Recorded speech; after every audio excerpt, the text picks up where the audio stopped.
Merry Christmas, friends, and welcome into my craft room. Thank you all so much for being here. It really does always mean a lot to me.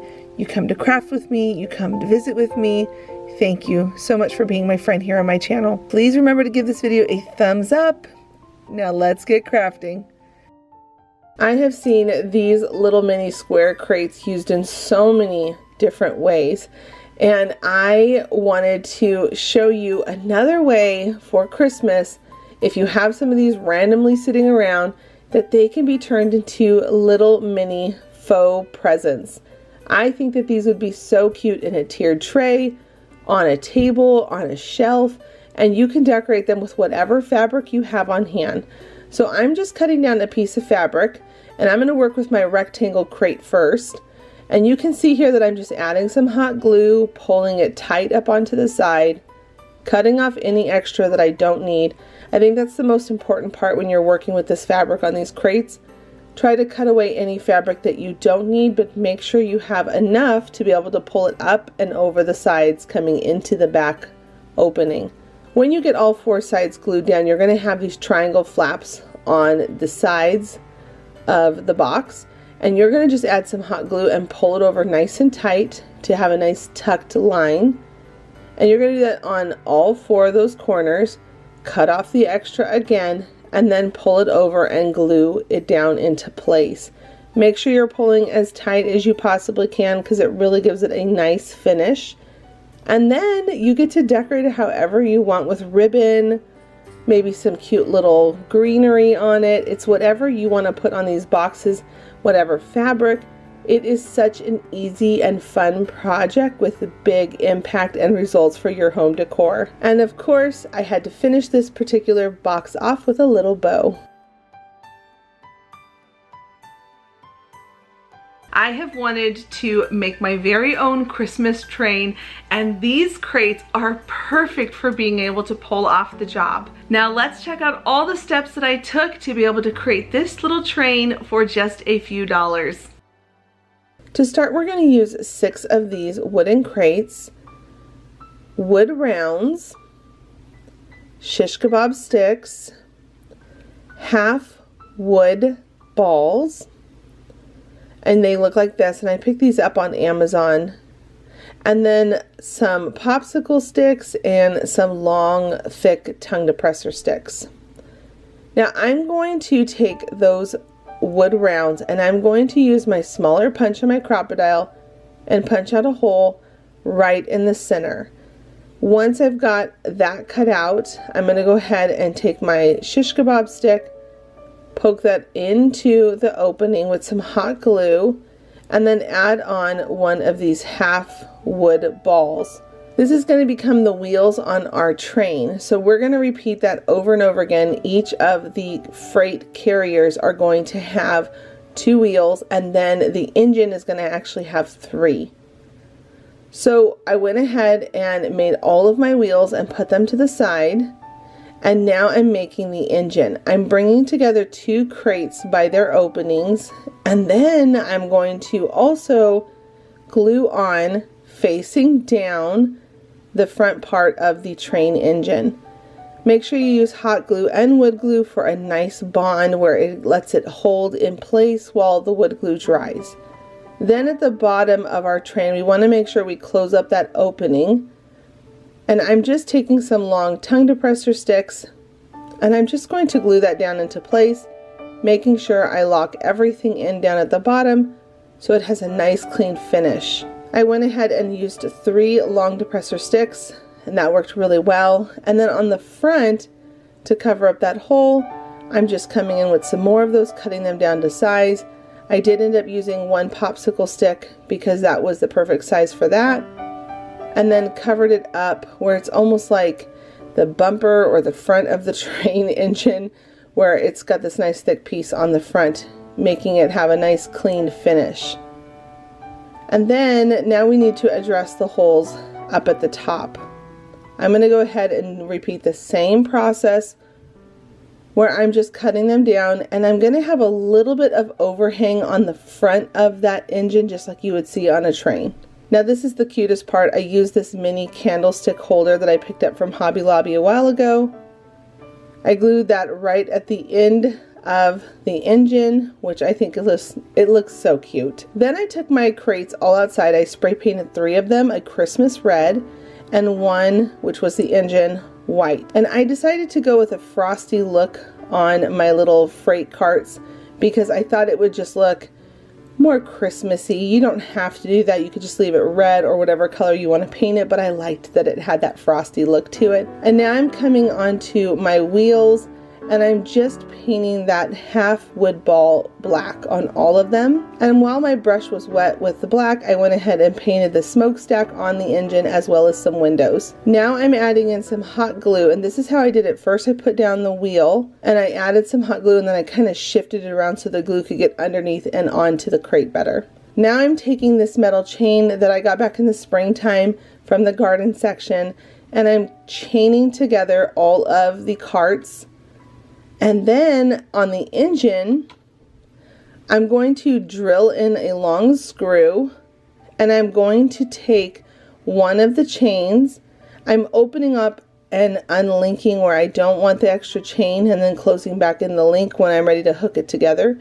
So you can see here that I took one of those hooks that was on the chain, slipped it onto the screw, I tightened it a little bit more, and then now I'm adding in some hot glue to really lock everything into place. While that chain was drying with the hot glue, I added on 2 of the same size wheels, and then I had to make a custom one longer for the 2 crates that are brought together for the engine. Now at this point I can go ahead and connect the engine to the little carts, and we can start working on embellishing the engine. I went ahead and took some of these popsicle sticks and cut them down to frame out the window. You can see that I built out the bottom layer first, and now I'm bringing on almost like a windowsill where you can see that the ends are angled, and then up at the top of the window I'm adding on a little bit of an angle where it's kind of tilted, touching the actual window wall and the siding. And then I'm going to add on a 25 to the front, and the last finishing touches is to distress the white on the train just a little bit and to add on a couple of mini wreaths.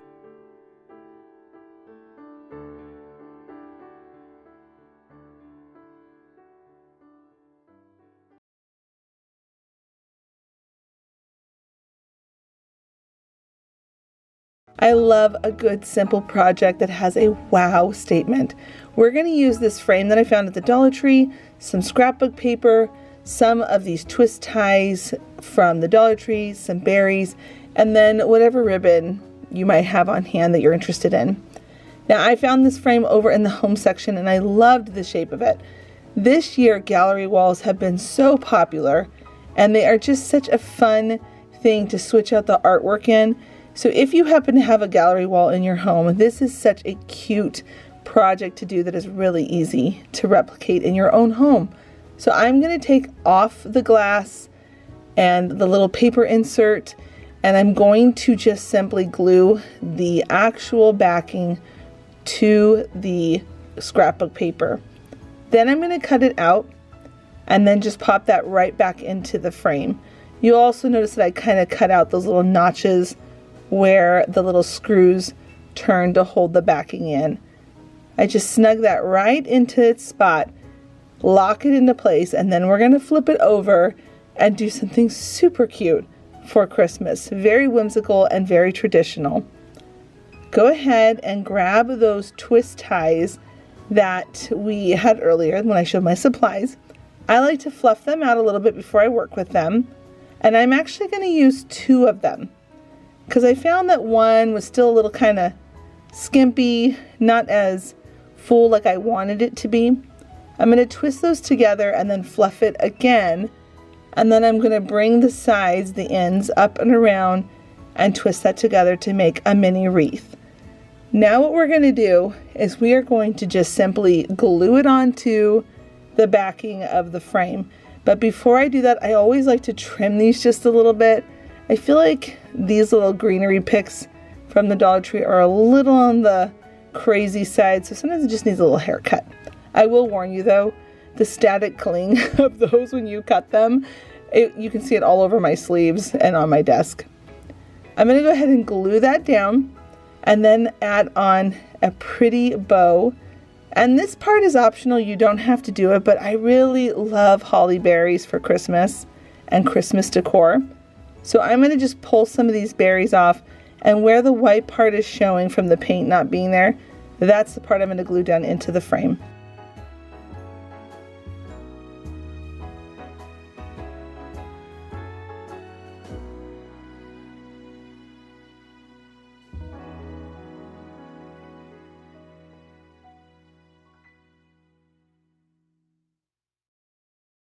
We are going to be making a nativity using these supplies from the Dollar Tree. One of these ultra trendy homes, I have a whole bunch of them on hand, a wood bead, a wood star, some craft sticks, a piece of fabric, and it's about 4 by 4 in size, and then some scrapbook paper. Go ahead and trace your house's size onto the scrapbook paper and cut it out. Now when you trace along the back, you are going to still have to kind of take down the sides little by little. I like to just take it a little bit at a time, and then if you just happen to make a mistake where it's too small, you can cut out some small strips just like you're seeing here. I already glued those down so you don't see that paper underneath it. It won't matter because we're going to put all kinds of other stuff in there, but you just don't want to see those stripes. Glue that paper down in there, and now we're going to work on the roof. I went ahead and cut an angle on the first craft stick, and now I'm going to line those up, and normally a lot of people would cut right down the middle for the second stick, but I decided to go on the other side so that it has a nice sturdy hold between these two craft sticks. I'm going to add that glue, and then I'm going to bring those two pieces back together, and you're going to see that they're overlapped with a triangle type shape in the middle. This is going to help make it stronger and have a higher quality look to it. Once I've got those glued together, I'm going to go ahead and add that to the top of my nativity, and I'm going to go ahead and just glue it in right at the middle of those craft sticks. I want to make sure it's overhanging a little bit into this area and over the top of the roof. And I also decided to go ahead and cut down those sticks. I'm just doing a straight line on the sides, but you could also do angled. Add lots of hot glue and then just pop that right on there. This project is so easy. I was just moving along. My only recommendation I would say is make sure you're using old scissors on your craft sticks so that way you don't destroy them, because craft sticks with scissors will destroy them. Now I'm going to put some glitter on that wood star I showed earlier. I'm just going to use hot glue because it's going to dry quick and it'll look great. I did one side and then did the other side, and then I decided to come in with a different glitter. I love a beautiful vintage glitter. I get all of my glitter typically at Michael's or Joann's, and I always just go with those coupons that they have in the stores. So I'm also going around the edges of the outside of the star, and it really just makes it pop. You'll see at the very end how these two different glitters together give it such a beautiful, cute boutique Christmas look. Go ahead and glue that in the middle. And now I'm going to come back in with some more scrapbook paper. I love adding pattern on pattern, and I really wanted to bring in a lighter tan color, so I'm going to add in some more paper that has text on it. Now for the painting, I wanted to do a water stain, but I didn't want to have to get out a whole bunch of stuff. I happen to have a spray bottle next to my desk. This is the quickest, easiest way to make a stain. You spray your surface with a little bit of water, not too crazy, and then you come in with a little bit of paint. I like to dry brush with the spray water, if that makes sense. It stained it nicely, and now at the top, once that was all dry, I went ahead and added some Spanish moss to the top, and now we're going to make the cradle for baby Jesus. I am going to just simply cut off one of those rounded edges of the craft stick and then cut another piece. I think it's about 2.5 inches, I would say. Maybe a little bit more. But you just kind of play with the size for your house that you have on hand. I'm going to cut 2 of the same pieces, and then these rounded edges that we have left over, that's going to become the legs of the cradle. And I will say, take your time cutting these because the craft sticks do want to splinter sometimes. So basically I'm going to take my scissors and cut almost like a Pac-Man mouth or like a little triangle. that is, you know, going into the curved part, the end of the stick. And then I'm gonna just put some glue and hold that one side on, put some glue on the other side, hold that side, and then I'm gonna bring on the other side of the cradle. This is like the easiest project. It just really just takes the time just sitting there and having fun. Put on a show, put on some Christmas music, and you can make yourself the cutest, easiest nativity scene. So now at this point you can see I've made this cute, darling, sweet little cradle. I'm going to glue that into the floor of this little house. And then I'm going to add in some more Spanish moss on the floor, just like you would see in a barn. Glue that all around the bottom of it. And then I decided to come in with a different texture. I'm going to use some raffia for the inside of the cradle. But first, let's work on baby Jesus. So go ahead and take that wood bead in the fabric. You can see that I folded down one of those corners and I added some glue, and I'm going to wrap that around the bead. This really has no rhyme or reason. You're basically like folding a burrito. If you've ever folded a burrito, you'll be successful at this part. If you haven't folded a burrito, I'm going to show all of these steps.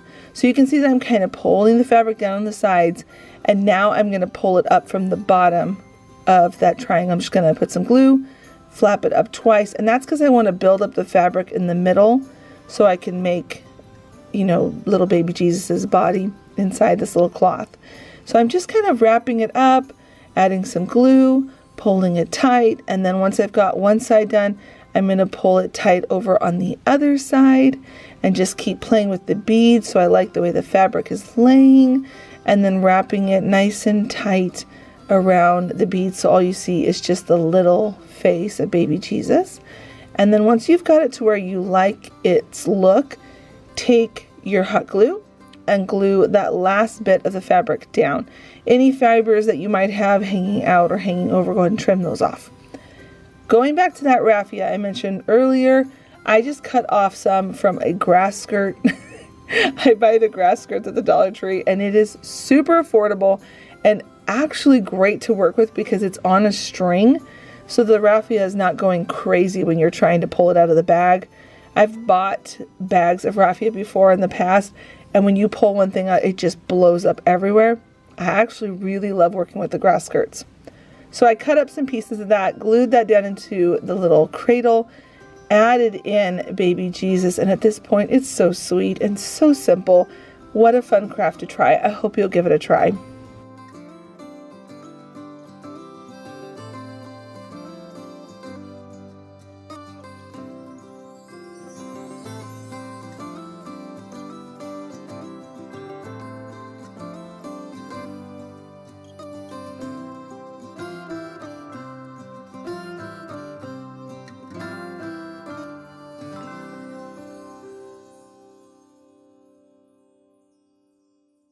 This project is so easy, and I imagine using this on a tablescape for dinner, hosting a party. I love these mini terracotta pots. So I'm going to use that, one of these green garlands, some of these LED candle lights that are battery operated, and then one of these berry picks, all from the Dollar Tree. Go ahead and add some glue to the bottom of the candle LED stand. It has these great little holders that you can add some glue. It is a little bit of a tight, snug fit in there, so make sure you add enough glue that it actually sticks down in there. I kind of went up onto the sides a little bit, and I added a little bit extra so it would drip down into the pot to get all the way to the bottom. Once you've got the base glued in, go ahead and just pop the candles in. We want the candles to be able to be taken in and out, so you can switch out the batteries if you need to, or you want to turn them on and off. I took this green garland, I'm going to wrap it around, twist it in place, almost like a little mini wreath, and then I'm going to remove that candle and glue that into place. These are so fun to make because you can customize these to whatever colors you want, or whatever type of greenery you want to put in it, and they can be used all throughout the year depending on what you put inside of them. But I think that they are so beautiful if you put these next to a place setting, maybe next to a cup or a darling name card that you might have handwritten. You put this right on top of the dessert plate or next to a cup, and it is just such a little, I think it's the darlingest detail that your guests will love seeing on their plate. Each person has their own little candle lit. Now I've got the greenery in all three of my little pots. I'm going to go ahead and glue in these berries because I just love holly berries at the Christmas season with greenery. I just think it's such a traditional, beautiful look.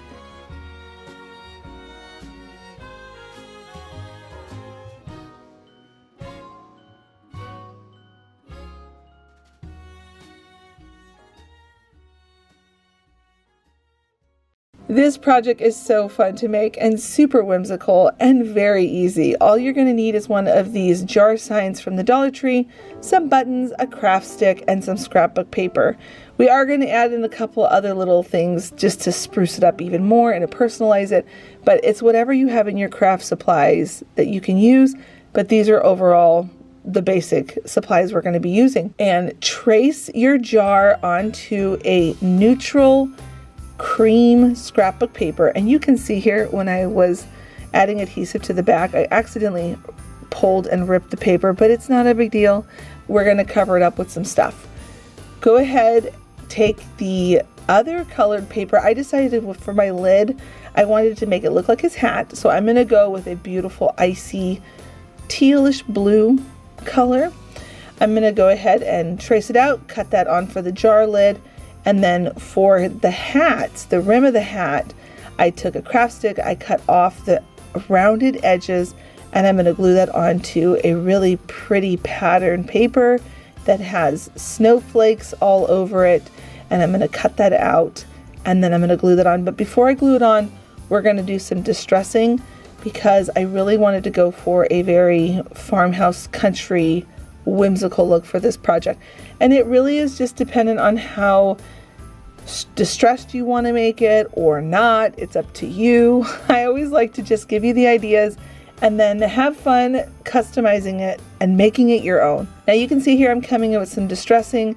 I like distressing around the edges, but not crazy in the middle. And by crazy, listen, if that's your jam, go for it. Have fun, distress it so it looks really old and rusty. Everybody has their own style for their home, and I never want to discourage people from doing what they feel is best for their projects. It's just about getting the idea and then have a jumping point to make something beautiful for your home. So you can see here I'm adding it heavier around the edges. I'm doing a little bit less around the middle, and I'm just dry brushing all over this to distress it, make it look like Frosty has been out there for a bit, Frosty the snowman. And then once I've got the distressing to my liking, I didn't want to put too much in the middle. I wanted it more around the edges. I'm gonna now start to add on all of the fun features. I also noticed when I went to go put on this brim of his hat, I decided to paint the backside so it looked finished on the backside. You know me, I like to finish the backsides of my projects. So I'm gonna go ahead and glue down some Spanish moss, and then I'm going to glue on that brim of his hat, glue that all down into place, push down nice and firm because that moss is pushing it up just a little bit. And then we're gonna add on some more details, which is just so fun. I'm gonna bring in his eyes, and we're just gonna be using two buttons that I found from one of the jars that I had at the Dollar Tree. I used larger buttons because I just loved the look of that, but you can use any size button. And I like that they looked like coal, but it was just even cuter that they're buttons. I love buttons here on my channel. I've said this a million times. I just glued those kind of close together and a little wonky because there's something playful about when you make one eye a little bit higher than the other one. And now I'm going to come in with another craft stick. I'm going to cut off a rounded edge and kind of cut down at an angle, but make it a little more rounded. This is going to become his carrot. I'm going to glue that onto a rustic looking orange paper, and then I'm going to cut that out. And as well, I'm going to distress that so it goes along with the rest of the look. But you can see on the backside where it's going to be hanging over the edge, I went ahead and painted that on the backside, Added some distressing on the front side, and then I'm now going to glue that down into place right underneath his eyes. And I tilted it up.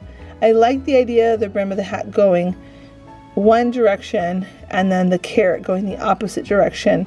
I don't know, it's just how I like it, but you, again, do it how you want to do it. Now I've made him a little bit of a silly smile where it's a little wavy, because again, we're going for a whimsical look. And I just decided rosy cheeks is the way to go.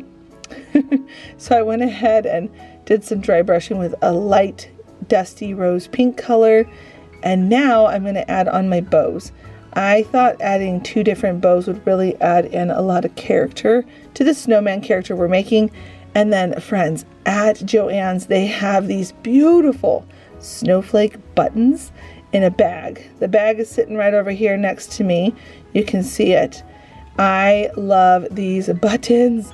You can see that I layered some of them. I'm gluing them all over. The snowflakes are just the cutest thing to add to a snowman character.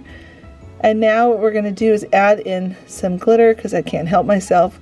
You know, we could stop there or we could take it a little further. So I'm going to add on some hot glue where I want the glitter to be. I find that using hot glue with glitter like this on Christmas decor pieces really locks it in so much better.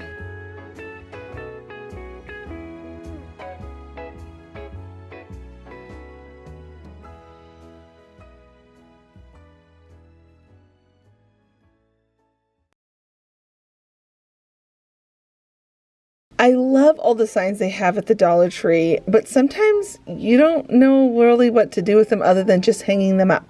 So I like to give you, my crafting friends, a couple ideas to use these signs in different ways. For this particular sign, it is such a darling Santa truck with a candy cane lane arrow on it, and I thought, how cute would it be if we could make this stand upright? I'm going to take some of these blocks that you can get in the craft section at the Dollar Tree, and I'm going to just glue them on the back side of the wheel or the tire of this truck sign. Taking it apart is going to allow us to be able to make this become vertical, and it's really going to up the value of this sign. This is the kind of home decor that you would see in a lot of department stores around Christmas time. When we're finished with this look, it is going to look so high-end compared to it just being a $1.25 sign that you can hang on the door or the wall in your home. Now, I like to take a craft stick, roll it around in my hot glue, and then secure that stick with a piece of paper. This is really going to help up the ante on this project, making it have a higher quality look and a finished completed backside. I like to use a wood grain scrapbook paper. I get this often at like Joann's or Michael's. They have a lot of different scrapbook papers there, so I just keep some on hand, and then I'm going to glue that down so it has a nice finished backside. Now, at this point, we could stop there. It's super cute, but I decided to add some more embellishments to the front of this by just simply taking some bows, some buttons, and some greenery. Tucking it over to the side on the back side of the truck really just enhances this darling little sign that was just $1.25 at the Dollar Tree. You can see here that I first glued on a twine bow, then I'm going to come in with a gingham bow, and then to finish it off, we're going to add some buttons. This project was super quick to make, and it really is elevating these signs. So the next time you go to the Dollar Tree and you pick up one of these signs, don't be afraid to embellish it and play with it by adding on all kinds of different little embellishments, and even adding it to a 3D element with it, having it go vertical. So in the end, I'm going to add on a couple little buttons here, and this sign is ready to be displayed on any table in your home.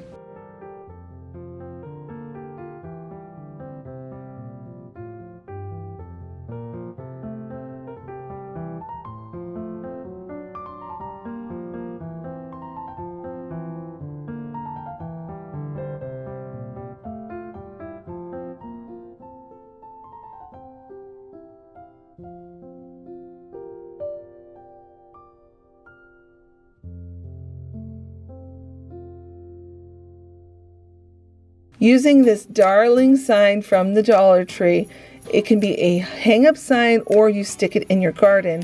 I'm going to turn it into a vertical decor piece We're going to take a garland, a cardboard box, some foam, some greenery, and a piece of scrapbook paper of your liking. I went ahead and marked the size that I needed for my scrapbook paper so I could cut it down with my paper trimmer. I'm going to link all my tools down below from this video. I typically do just so if you ever see something and you want to know where it's from, I usually have all my Amazon links that are down there in my description box, so you'll see it.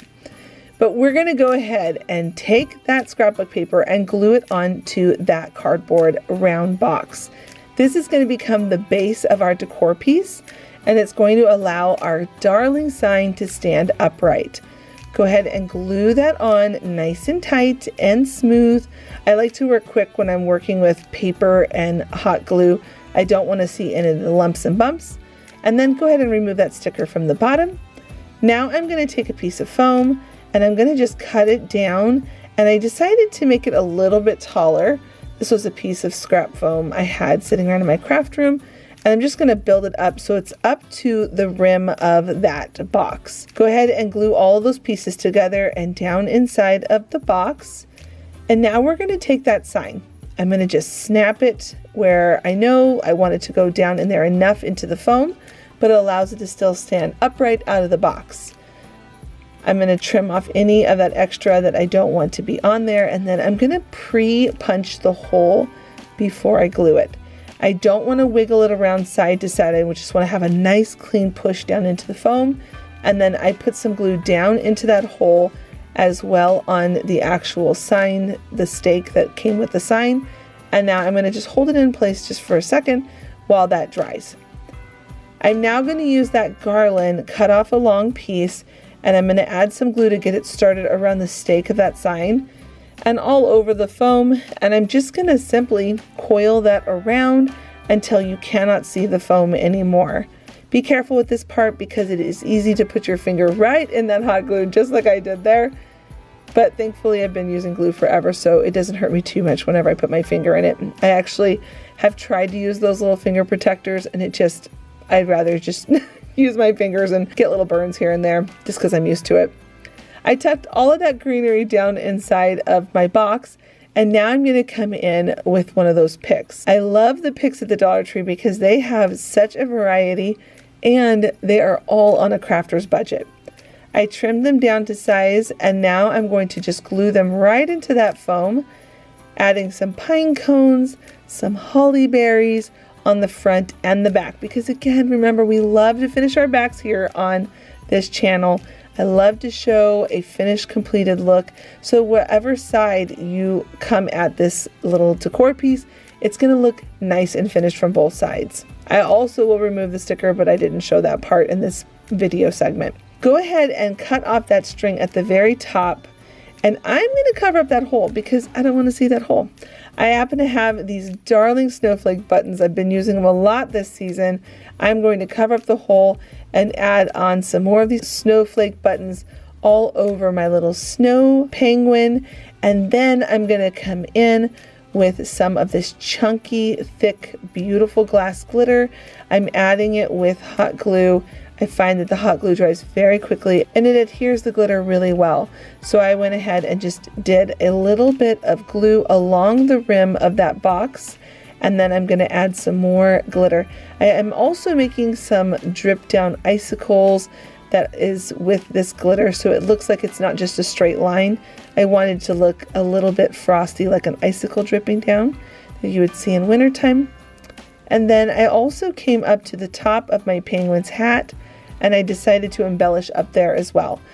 The fun thing about these projects is you just keep adding until you feel like it's completed. Once I put the glitter on the box, I knew that I definitely wanted to add some up to his cute Santa hat, and I'm just going around the edges a little bit and at the very top. Now that the glitter is all in place, I'm going to just make sure I tap off all the extra, clean up my table, and this darling penguin sign is ready for you to use as a home decor piece on any table or bookshelf in your home.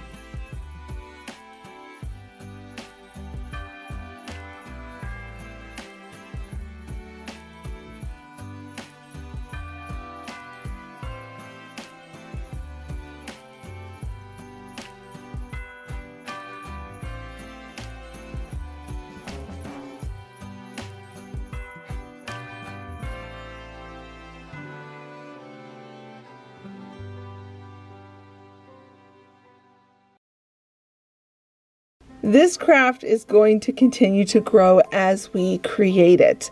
I have this darling milk jug that we're going to use for a floral arrangement, some greenery, which is a frosted fern, and a berry pick from the Dollar Tree. And we're going to just put that foam in there and add all of this greenery to it. Now you're going to see that we could stop at the greenery or keep adding more to it. I really love playing with projects here in my craft room and just personalizing it and making it my own. Now, once I had my foam piece glued into my milk jug vase, I'm going to go ahead and add some glue to the top of the foam. This is the easiest way I find to get that fern in there and let it stick quickly without having to keep gluing each stem of the pick. And then once those were all poked into place, I'm going to cover up the rest of the foam around the edges because I don't want to see that part. I don't think that that looks very nice. I'm going to just come in with some Spanish moss, going along the edges and tucking it down into the jug. Now we're going to come in and start adding in some of that holiday red that we would see during the winter seasons, assuming the deers have not come through, or the squirrels or the chipmunks, and have picked off all of your holly berries from your plants. Go ahead, tuck those down in there. Again, I added my hot glue down in there and then I'm poking it down into the hot glue. It just makes it so much easier than fighting with the glue on the end of the stick and getting burnt. Now you can see here that this could be a completed look. This is what I was talking about.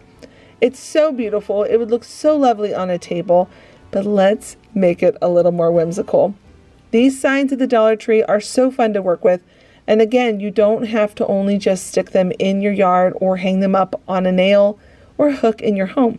You can turn them into decor pieces by breaking off these sticks, cutting off the twine little tag ribbon loop at the top, and then putting them together with some other pieces. So I'm going to take this, I broke down the stick, and I'm going to stake that down into the foam. And again, we could stop there. It's super cute, just adding this Frosty the Snowman at the top. We could stop there, but I decided let's just keep playing with it and adding some more embellishments to it.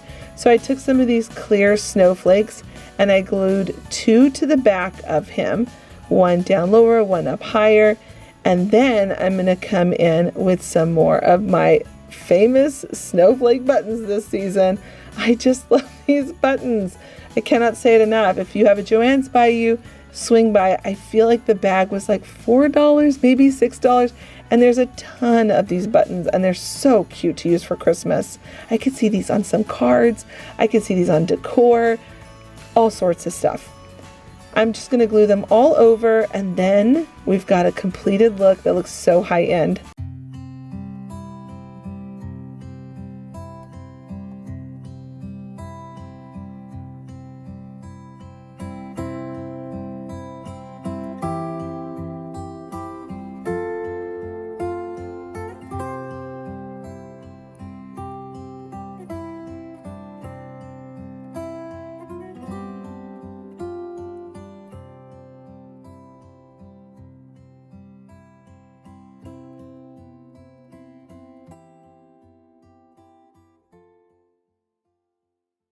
I adore these metal trees from the Dollar Tree. They're in their Dollar Plus section for $3. And this burlap upholstery ribbon, I actually get on Amazon, so I'm going to link it down below. But you can use any burlap ribbon that they have at the Dollar Tree. I really wanted to get this red stripe in here because I just think it is just so beautiful for the Christmas season. Now what we're going to do is we are going to be gluing this ribbon onto this metal tree. And honestly, you can leave the tree as is, but I'm a crafter and I like to make things look a little bit more special. So what we're going to do is we are going to just simply glue it on with a pleated fold. I learned as I was going along with this project, the more glue that I added, and we want to make sure that we're being cautious so we don't have a bunch of glue strings everywhere, but the more glue I added, the better it added that resistance and that hold onto the metal tree. And these trees are perfect to glue ribbon onto because they already have this texture on it. so it's not going to have your ribbon come off over time, because there's nothing worse than making a craft project and then it falls apart. So we are going to just add in a whole bunch of glue, and we're going to just continue to work with our burlap ribbon. You can use any ribbon on this. They even have a beautiful green ribbon in the craft section at the Dollar Tree, or you can use white ribbon. You can use their burlap ribbon that has the lace on it. So many pretty options, but the idea is to give this tree a textured ribbon look to it. And I'm obviously going for a high-end farmhouse look on this one. So just keep adding in your glue, and you're going to see here, I'm going to just keep putting on a ton. There really is no real true method other than just keeping it looking tidy on the inside, not getting all over on the outside. And I'm not going to worry too much about the extra pleats on the outside. I'm going to come back and add hot glue in a second, but first I'm going to trim off where I need the ribbon to stop, and I'm going to go ahead and just measure to make sure I've got that all the right length to be able to pleat that into place. And now I'm going to add in some more glue. Again, a lot of glue. Go ahead and just pinch over the end, and then you're going to just pleat that all down into place, making sure everything lies nice and flat. Now, I learned the best thing to do with this particular upholstery ribbon. I'm going to hold it to make sure that the glue is really getting into the fibers. And after I had been holding it for a few moments, I decided to go get some rubber bands, because that was even better. So I just doubled up a big rubber band, put that right on, and then I actually go in and I go between all of those pleats on the outside and add some glue to hold everything in place. And then again, I'm going to add in another rubber band to make sure everything stays in place while it's drying. I really like to always give my projects time to dry before I move on, so things just don't shift and move on me. I don't like when things get out of place when I want them to stay where I need them to stay. So you can see here, I'm just kind of fluffing the ribbon, playing with it while the glue is still warm, and doesn't that look so cute already? Now that first rubber band is ready to come off, and all you do is you just take your scissors and just snip it, and it falls right off, and you have got a beautiful 2-layered tree so far. Now I'm going to add on 2 more. You can see I've got that third one on there, and now I'm going to come to the top, because it's basically just repeating itself. I just wanted to make sure I showed the top one how I come in tighter at the top so that it has a nice skinny neck at the top of the tree. And I'm going to make sure I'm tucking it down underneath the star's point so it doesn't get all caught up in that. And you can see the star beautifully, but you can also see the neck of the top of the tree. I'm going to just continue to hold that in place, put my rubber band on it, and I'm going to do some adjustments because I wanted to make sure that everything looked nice and neat and tidy at the top. And again, add more hot glue where you need hot glue, just to make sure everything holds into place. And you can see here I'm doing some adjustments, and I'm just going to shift around that rubber band to make sure everything is holding while it's drying. Now once I've got all of my hot glue dried, ribbon in place, I'm going to remove all of those rubber bands. And then I'm going to come in with a beautiful twine bow. And this is super simple to make. I just spread my fingers open, my 4 fingers, and I start wrapping the twine around multiple times. I would say I probably went around maybe like 10 times. Then I'm going to take the existing twine that's on the actual spool, and I'm going to wrap that around maybe about 5 times using the extra start piece of the twine, and I'm going to tie 2 knots. It's going to want to slip a little bit just because it's not tied. Make sure you hold down your twine bow in place right in the middle as you double knot the center of it. Then you're going to go ahead and just adjust it a little bit, trim off any of the extra that you don't need. I decided to add a doubled up tail on it, so what I'm going to do is I'm just going to cut another piece of twine. I'm going to wrap it around the center twice and then do another double knot, bringing those tails down to the middle of the bow. This is the easiest bow to make, and it has such a beautiful high-end farmhouse look. Go ahead and take that and glue it to the top of your tree right underneath your star. And you can see I removed my rubber band to make sure it's all in place. I'm going to add a nice dollop of hot glue at the top, hold it in place until it is completely dry, and at this point you have yourself the most beautiful farmhouse high-end decor look for Christmas.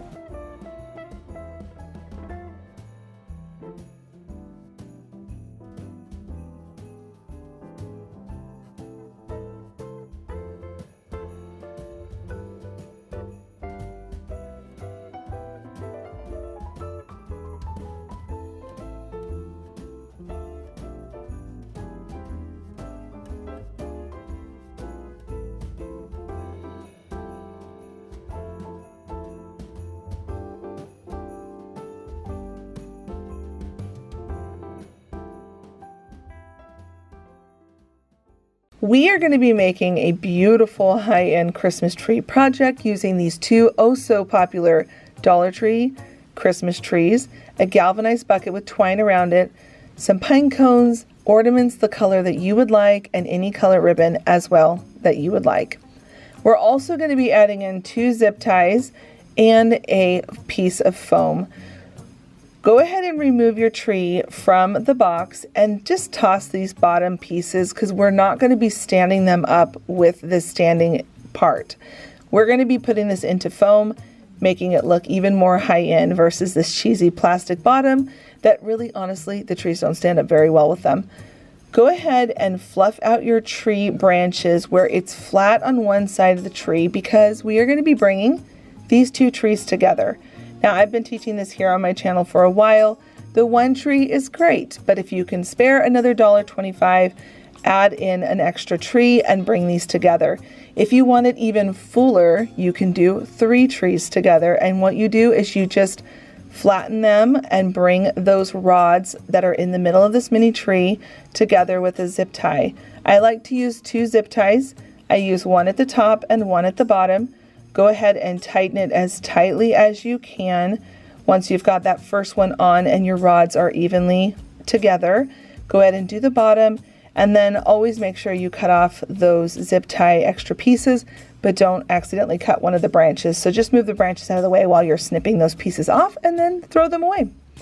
Now we're going to take one of those foam squares from the Dollar Tree. You do not need the full square piece. I cut mine in half, so it just extends my money and I get to use that foam piece for something else, or if I'm making multiples of these. And then I'm going to just add some hot glue down the sides. We don't need it to go all the way down in there. It fits nice and snug, and this is also going to allow the tree to stand up taller in this bucket. Now this next part is optional. I don't personally like seeing the foam in it. I think it just adds a little bit more of a high-end look, a store finished product. And I'm going to just go around the rim onto the foam piece and just put some Spanish moss right on top. You could skip this part again. You could also use raffia if you have that on hand. Now I'm going to add a ton of glue onto the rod, and I'm going to push that down into the bucket and into the foam. Make sure you don't wiggle it around too much because you don't want the foam to get loose. You want it to stay nice and tight onto that rod. And also, if you didn't know, they have a larger tree at the Dollar Tree, and I think it's $5. I think it's 25 inches. This tree I'm working with, the mini trees, are about 12 inches. So we're going to go ahead, fluff that tree all out so it looks beautiful, ready for Christmas, and now we're going to decorate it. I found the easiest way to add on these ornaments. You could wire them on with wire hooks and just wrap it around, but if you just slide these on to the branches, you can add a little bit of hot glue, and I would recommend, sliding them on with gentleness because they are plastic tops, but I was able to get them on really easy. You just push some of the little bristles out of the way and slide it right on, and then add a small dollop of glue, which will keep it on the branch, and it doesn't come off. I tried to tug at it and it stayed on perfectly. Now I will also recommend, because this is the Dollar Tree, I like to add a little bit of glue onto the ornament. I just pop it right out of that little prong top piece, and then I glue it right back into place, and it'll keep these ornaments from popping off over time so that it keeps it looking nice and high-end and complete without missing little ornaments that are away from the little prong top. Now this part is optional, but I thought it would be so pretty to add in some of these darling mini pine cones. I know that they have these at the Dollar Tree. When I went to go look for supplies, They actually didn't have any in any of my stores around, but I had some on hand, and it just must be that maybe they were out of stock at the time, or maybe a lot of people are buying mini pine cones. I'm not sure, but you can add these or not. You can add on some tinsel. You can add on some other colored ornaments, little tiny bows, whatever you want to decorate your tree with. To add to the top of the tree, I decided to go with this beautiful bow. I'm going to be placing a burlap bow with a gingham bow. I love the layered look of bows. I think you all know that if you've been here for a while. I love to layer bows, and it's not complete without a tiny little button. I happen to have these star buttons that I picked up from Joann's a long time ago. They had a pack of star buttons. So I'm going to add that right into the center, come up to the top of the tree, and then just simply glue that on. There are all sorts of different versions of this online and even here on my channel, but this project is such a quick and fast, easy project to do that will really spruce up any table at any Christmas party that you happen to be going to, or even hosting yourself.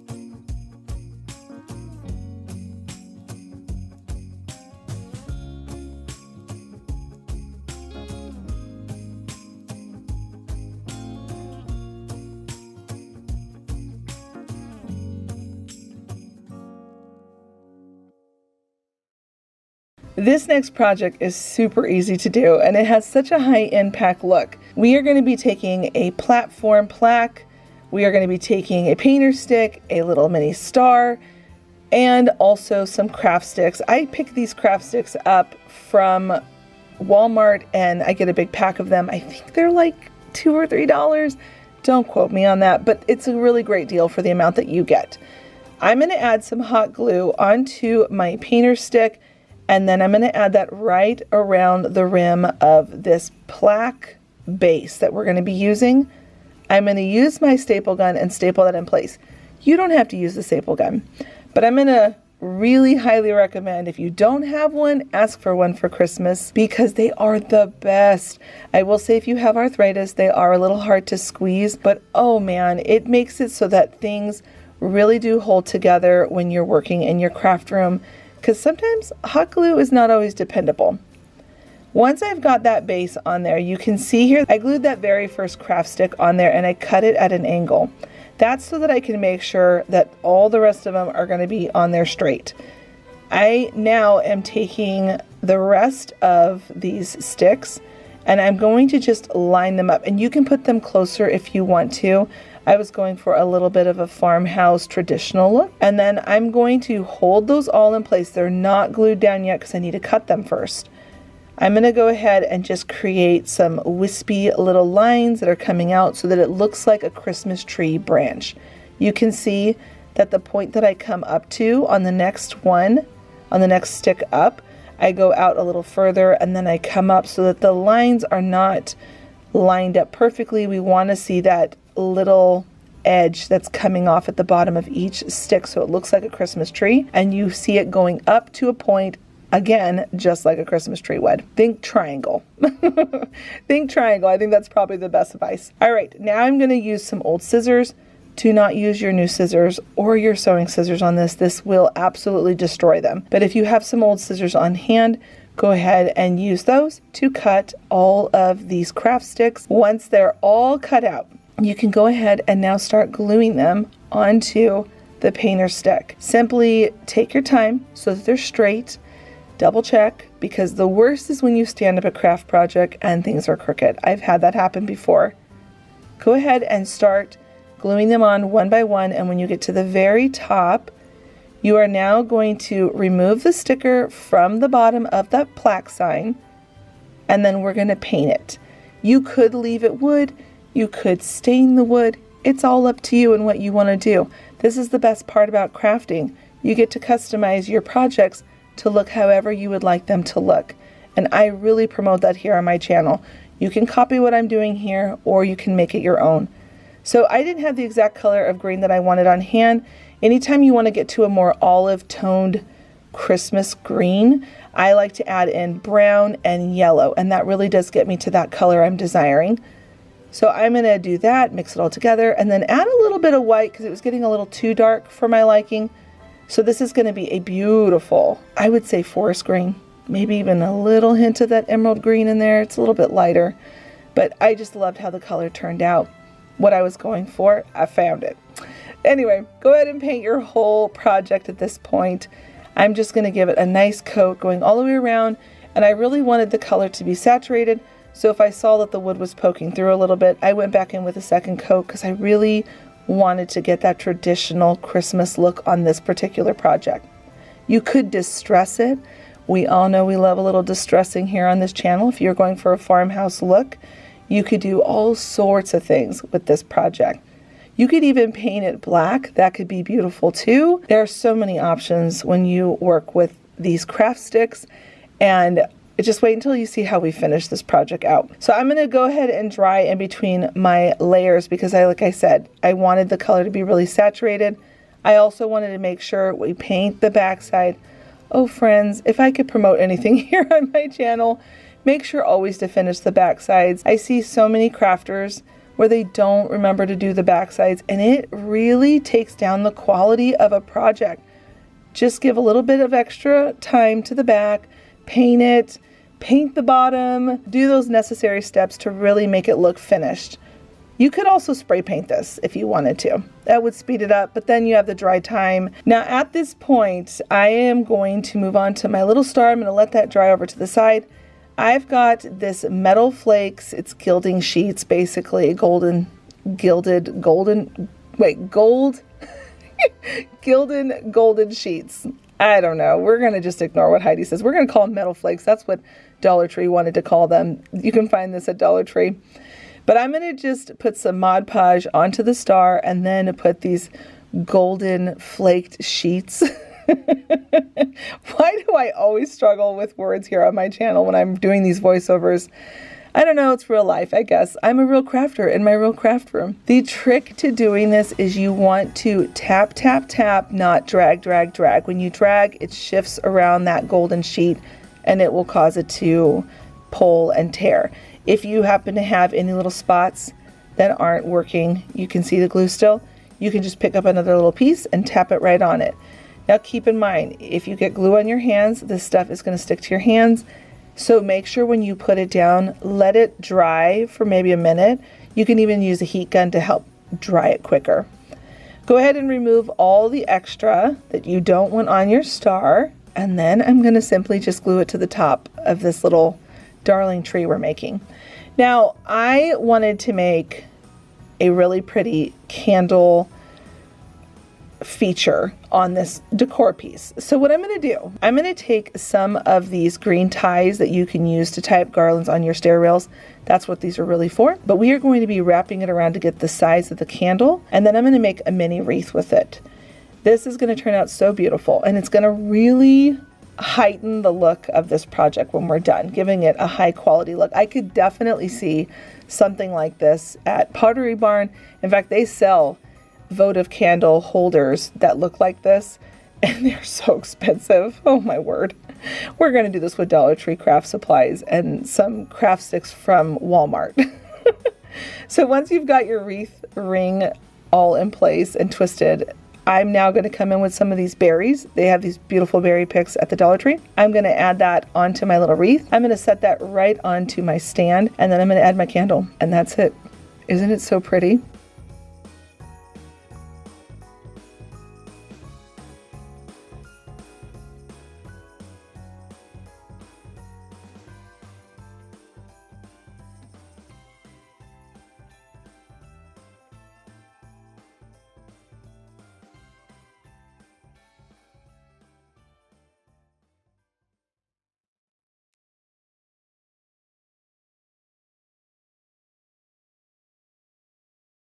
Wall plugins, nightlights, have become so popular, and they are so pricey, it's ridiculous.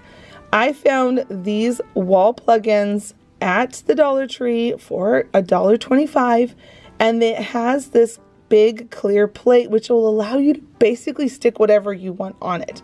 Now I found this adorable metal sleigh. It also comes in red, but I'm going for a neutral look. So it has more of a frosty winter look. And I'm going to just add some E6000 and hot glue. That's going to give you your long-term and short-term hold. That hot glue, it'll hold it in place as the E6000 dries over the next couple of hours. So I'm just gluing that all nice amount on there and popping on that sleigh. Make sure you've got it centered before you press it down. And then you're just going to hold it into place for a few seconds so that hot glue can hold it down and it will not have any issues with popping off. Now, isn't this just the easiest, cutest project? I mean, it's not even just Pottery Barn that's selling these. It's other places like Bath and Body Works, even on Amazon. It's crazy how much they charge for these. And when I realized that they had these wall plugins at the Dollar Tree, oh my word, the possibilities for all the fun different holidays. So basically put inside what you want. I put in some moss, some little trees, some berries, and I wanted to add a frosted look to my sleigh. So I'm putting some hot glue and then tapping on this thicker glitter. And now I'm going to also add some Mod Podge to the back of that clear plate because I want it to sparkle more. I'm going to add that Mod Podge and then I'm going to add some more glitter, and you are ready to plug it in and light up your night.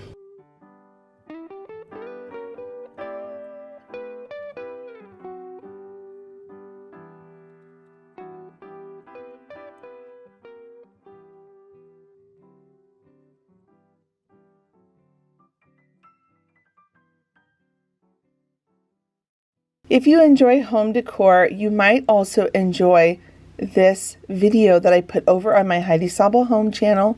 It is the Christmas tour of my home, showing all the different things that I did to decorate. I really love Christmas and I go all out on that holiday just because I love to celebrate the Savior's birth and bring that spirit of Christ into my home. I'll make sure to link that video at the end of this video, and it's down below in my description box as well here in the cards. All right. We're going to do this advent calendar for a major look for less. I loved the idea that I saw with these little stars that you can flip back and forth, and they actually have these wood cutouts at the Dollar Tree as well as twine. We're going to use some clear push pins and then this bamboo board that they have in the Dollar Plus section. We are going to take a ruler and we're going to use the centimeters versus inches because it works out better for spacing. And I am going to hit at the 5, 10, 15, 20, and 25 measurements.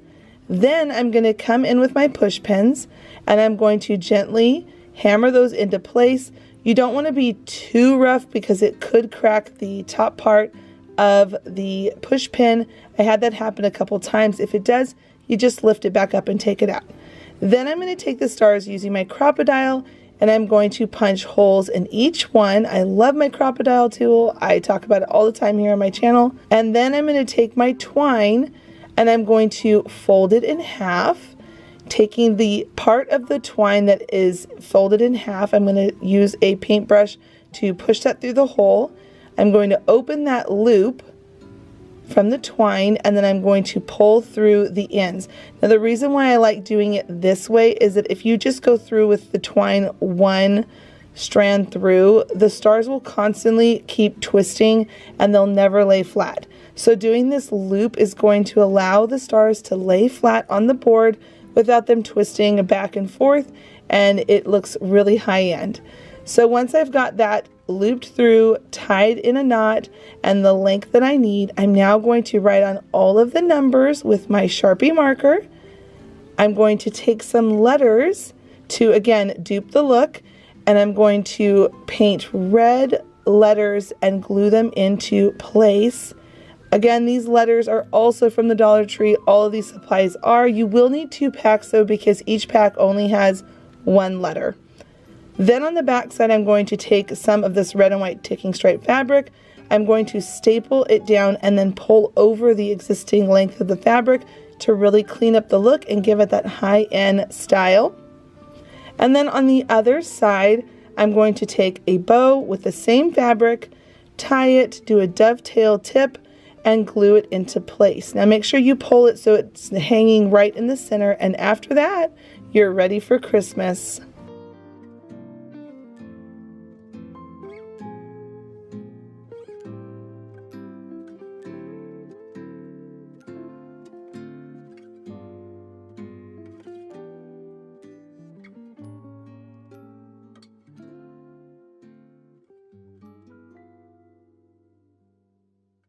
I'm going to use this little wood ball, some twine, it's kind of more of a rope, I guess, but some string, yarn, twine, whatever you want to call it. You can pretty much use anything. And then a 12 by 12 piece of scrapbook paper. I'm going to cut that paper in half so that it's 6 inches wide by 12. And now I'm going to just simply pleat it. I'm going to crease it back and forth until I go across that 6 inches. Once you've got both of those pieces of paper done, we're going to turn it into the most beautiful, elegant angel. Now this angel can be done in all different types of paper. It is such an easy angel to create for your Christmas tree. Now you can see here that I've creased down the paper really well, and I'm going to find the bending point where I want the gown versus the arms. So I've found my length that I want, and you can make these as large as you want or as small as you want, depending on where you fold the neckline. So you can see here I'm kind of making sure that the bottom is longer, and then I'm cutting it shorter for the arms. Now you're going to go ahead and take some twine or that rope or yarn, whatever you want to use. You're going to glue it onto one side, add some more glue, because we're going to take those two pieces from the paper and we're going to put them together. That string is going to be concealed in between. You're not going to see it anymore, and it's going to allow this to be able to be nice and sturdy when you hang it up somewhere in your home or on your Christmas tree. So I'm going to go ahead and just pinch that all together really nicely, and then I'm going to add some glue on the sides and bring down the arms. Now I will say when I first made this, I made the arm sleeves a little too long, so I did go back and trim them, so you'll see at the end they are a little bit shorter. So just make sure you get the length of your sleeves right before you glue them down into place. Now that yarn, string, twine, whatever it is that you used, even embroidery thread, you could use that too. I'm going to go ahead and just slide my wood bead on, add some glue, and then slide the bead down towards the collar of that gown. I'm going to now use a piece of wire so I can make my cute little halo. And you can leave this part out. It's up to you really how you want to decorate your little angels. I wanted a little halo on my angel, so I'm going to take some wire. I twist it around the end of my craft knife, and then I just cut it down to the size I need to glue that right down into the round bead, because there's already that opening, which works out perfect. Then the last thing I'm going to do is I'm just going to embellish by adding a bow, but you really could do whatever you want with these and really customize them. They're so much fun to make and so easy.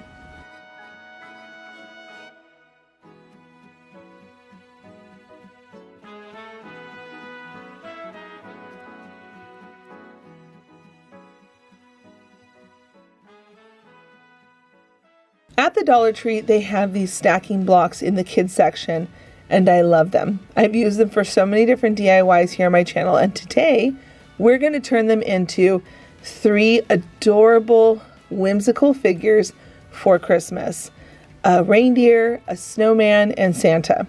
Now you can see here I'm following the form that came from the game, 3 one direction, 3 the other direction, and I'm going to just glue them all with hot glue. You could use wood glue, but hot glue will work great for this project.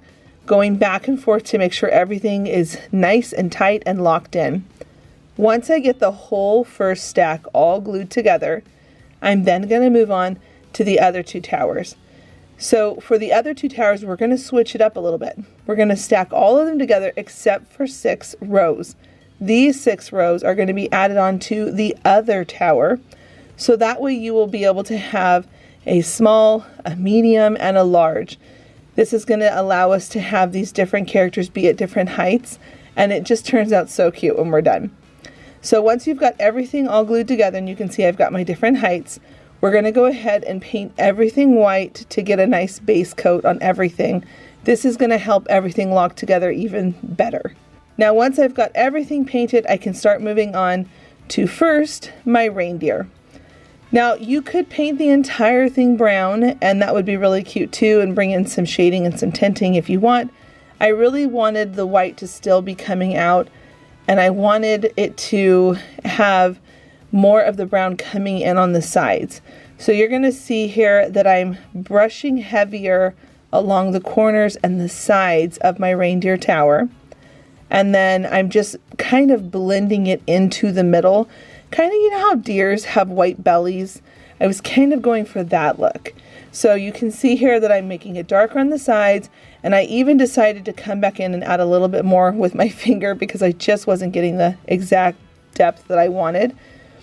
And then I was good to go on that. Now I'm going to take one of these round flat circle wood pieces, and you can get these from any craft store. I believe I got mine from Hobby Lobby, and I buy them when they're on sale. I go and pick up all their little wood shapes that they have whenever they have a sale for the week. I'm going to paint it red because this is going to be Rudolph's nose. And then once I've got that nicely glued on, I'm going to come in and glue on some of these little wood antlers. And these are just twigs from my yard.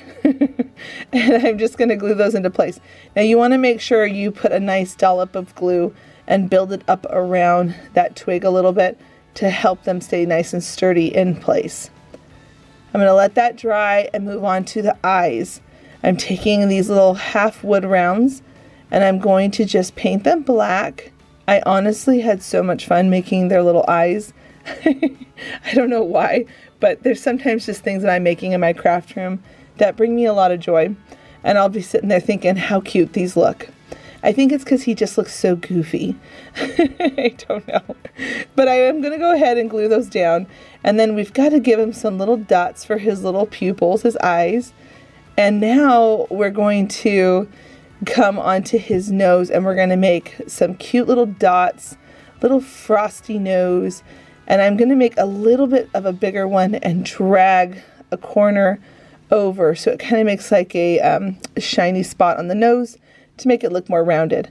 Now up at the top, once the antlers are all glued in place, I'm going to add some more glue and bring in some Spanish moss because I just loved how it looked like, I don't know, like fur on a deer.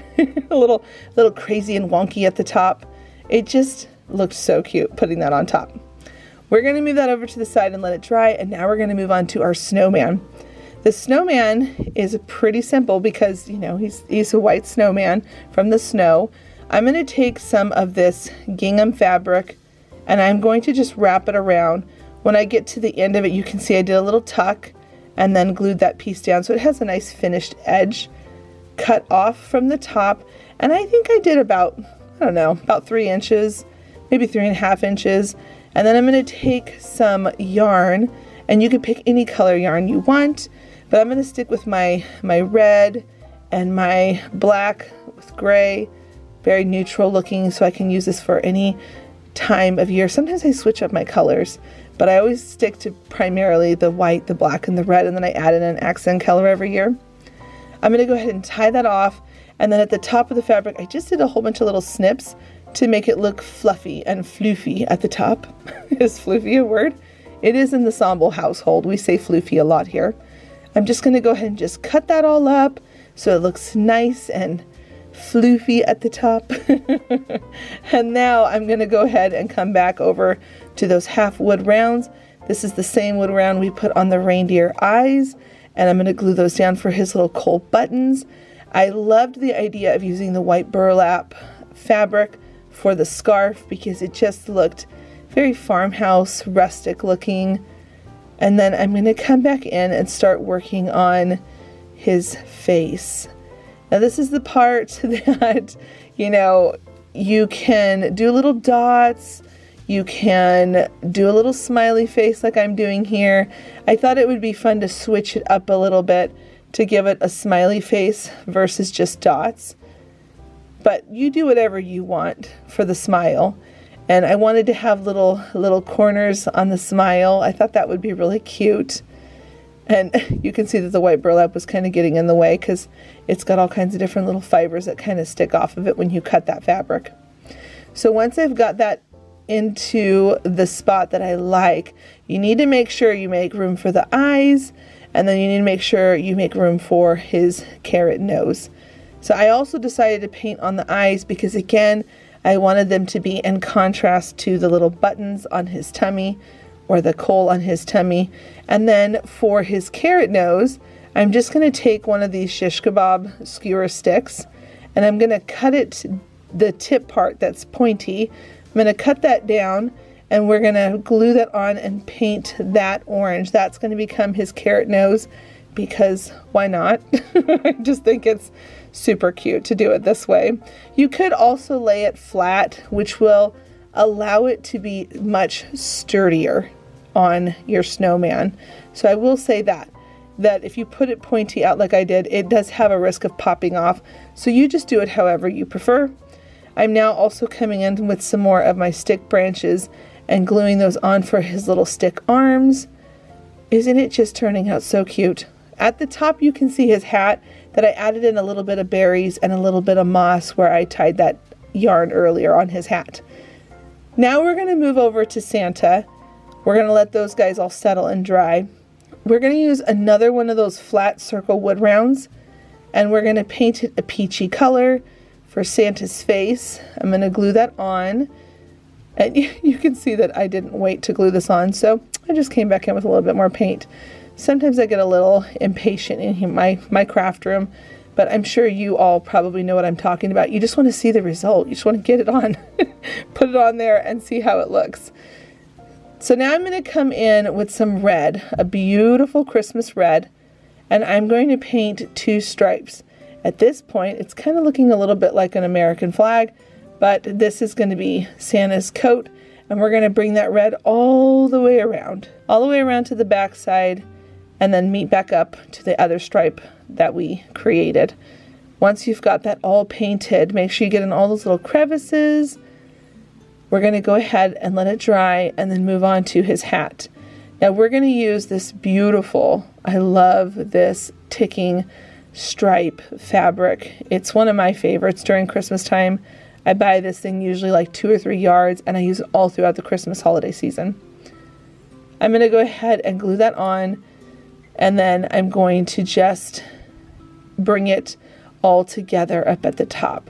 Now you can see I'm kind of coming back around at an angle. I'm leaving a little bit more white space up at the top around that circle, but I'm trying to come down around as close as I can to the red. I hope that makes sense.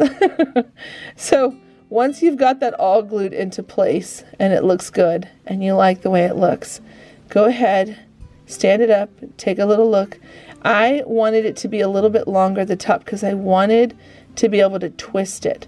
So I grab it up at the top, I start to twist it, and I move it over to the side so it looks like a Santa cap. You know how it kind of twists over to the side? And I'm just going to play with that fabric so I get that arching motion at the top of his snow Santa hat. And then after that's done, I'm going to add on his nose, which is another one of the half wood rounds. Go ahead and glue that down. And now we're going to come in with some little dots for his eyes. I love how little and beady his eyes look. You can tell that there was one of those fibers I got from the white burlap it got on this. No worries. I'm just going to come back in and I'm just going to tap on some more of that tan paint color. And now I'm going to go down his tummy and I'm going to create little buttons for his Santa suit going all the way down. And then after I've got those little buttons on, he's very tall, so I had to do a lot of buttons. I'm now going to come back to my white burlap again. And I'm going to cut out a couple of these because I liked how it looked having multiple stacked on top of each other. I felt like it really brought a lot of texture. You could just do one. You could even use some of those cleaning cloths in the cleaning sections, those fluffy, what are they called? The floor pads. I know a lot of people use those around Christmas time from the dollar section. If you don't have white burlap on, you can get one of those cleaning foamy, I said foamy again, fluffy pads where the mops are. You can get one of those and cut that up and make a beard. But I really love white burlap. So I'm going to go ahead and use this. And you see how when you use one, it's a little see-through. I want it to not be so see-through. So I'm going to cut a second one and I'm just going to play with it. I want them to be different sizes. So I freehand cut 2 different ones. And then I'm just going to kind of pinch and gather up around all this around his nose area. Now here is some fabric. It is also not those fluffy pads. I cannot say that, you guys. Why am I struggling?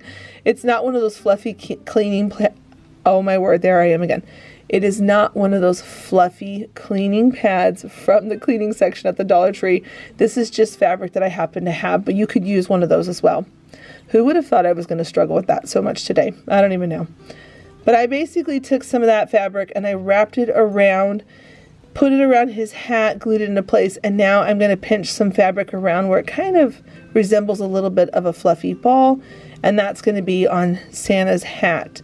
So I'm just making that be as tightly round, balled up as I can, and then I'm going to glue that into place at the end of his little hat where the tassel, not tassel, but the hat like sways over to the side.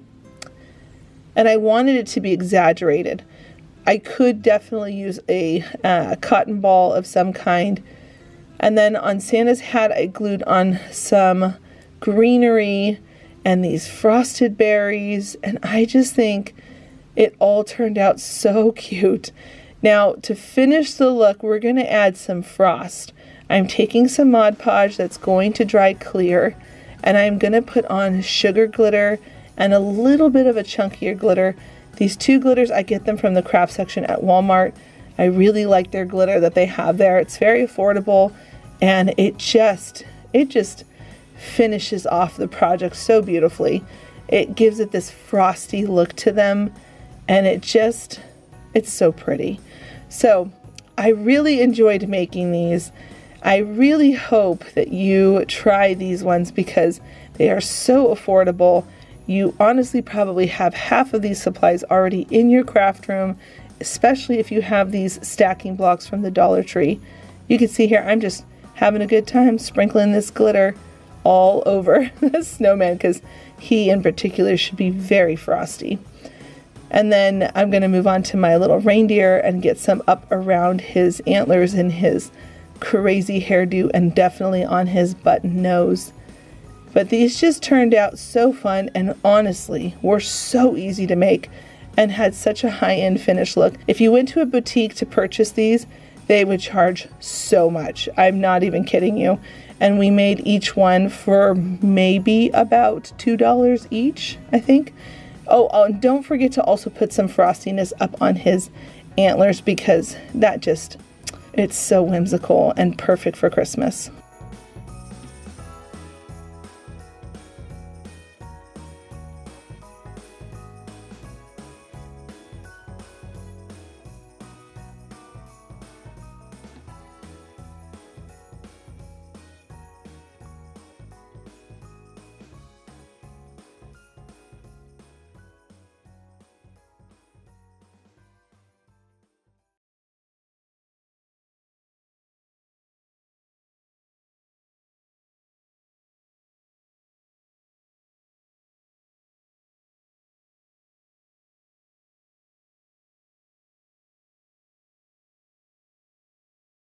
This project is so much fun, and it really depends on how far you want to take it. We're going to use this wooden tree cutout, this box, this little piece of foam, and then some skewer sticks. Now, we're going to start with taking a Sharpie marker, finding the center point at the top and the bottom of this wood cutout tree, and then we're going to use a craft knife and a ruler to score 3 times on both sides of the tree. So you're going to do this because this is going to allow us to be able to snap the tree in half with those score lines that we're pre-cutting into the tree.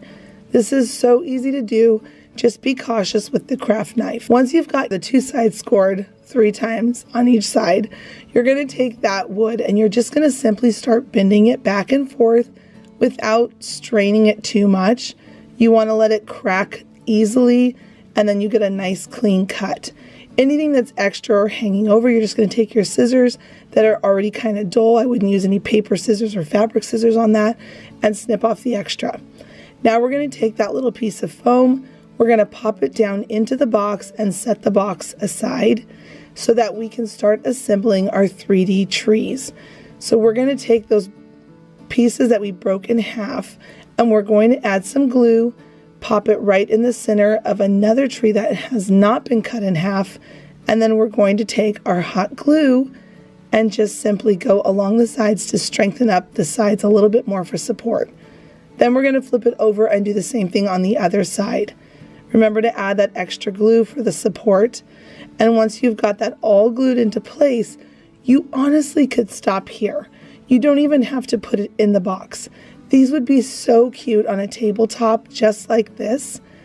Could you just imagine this? How cute would these be? But we're going to take it a step further because I just like doing that here on my channel. I like to use my imagination and keep pushing myself. So now I'm going to take those long skewer sticks and I'm going to add some hot glue in between the crevices of the tree branches. And then I'm going to flip it over on the other side and also add another skewer stick. So you can see that they are sandwiched on the opposite sides.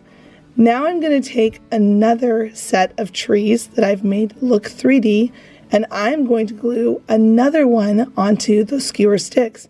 This is going to add some height to our project, and these 3D dimensional trees, they are so expensive all over town. Even with coupons, they're still expensive.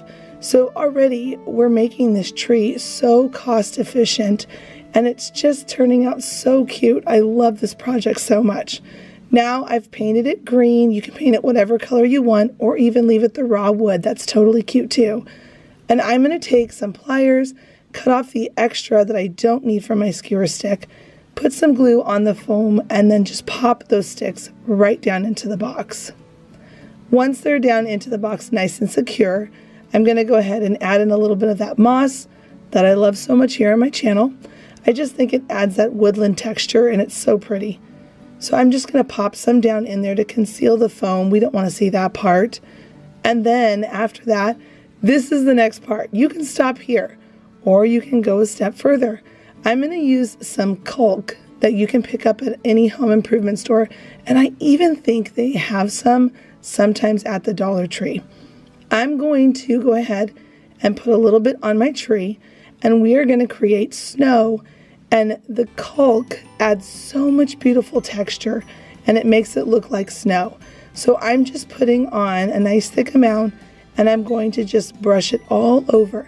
Now you want to make sure that you don't just cover the whole thing white, because then we lose the green paint. So I'm doing brush down strokes to be able to create that snowy effect. And then again, you can stop there or you can add a little sparkle, which is what I decided to do. Once I was all done with that, I went ahead and took some of my pretty ribbon that I got from the Dollar Tree, the Dollar Plus section, and I'm just going to wrap it around to conceal that cutout on the box and to add a little extra pizzazz to the box. After that, they're ready to be displayed. Wouldn't these be beautiful centerpieces on a table?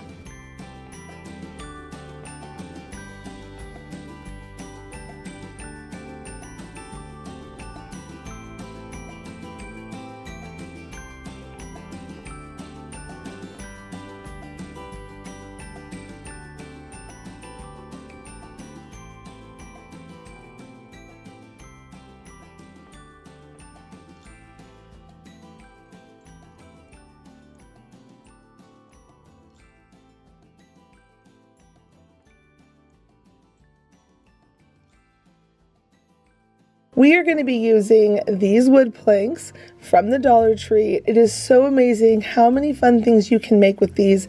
And I'm going to start by taking out 3 of them. These go such a long way, and it's just $1.25 for the pack. I love these when I see them. I definitely snatch up some for my craft room because I'm going to show you how cool this project is. You can make the most beautiful modern looking lantern, and depending on how you style it, it really can change up the look. So I started by putting 4 little wood squares at the bottom for some legs, and then now I'm taking 4 of these longer craft sticks that you can also get in their wood section, and you can see that I'm doing a little bit of an angle cut with some dull old scissors. This is going to allow us to put the rooftop on our lantern, and it's going to give it more support for it. You'll see in just a second what I'm talking about when I put the roof on. So once I've got all 4 on, I made sure that those are facing out to the proper directions so that it will support that roof when it's at an angle. Once I've got them glued into place and they're nice and sturdy, I'm now going to come in and start adding some support. And this is going to give it that modern farmhouse look that is just so cute and popular this Christmas season.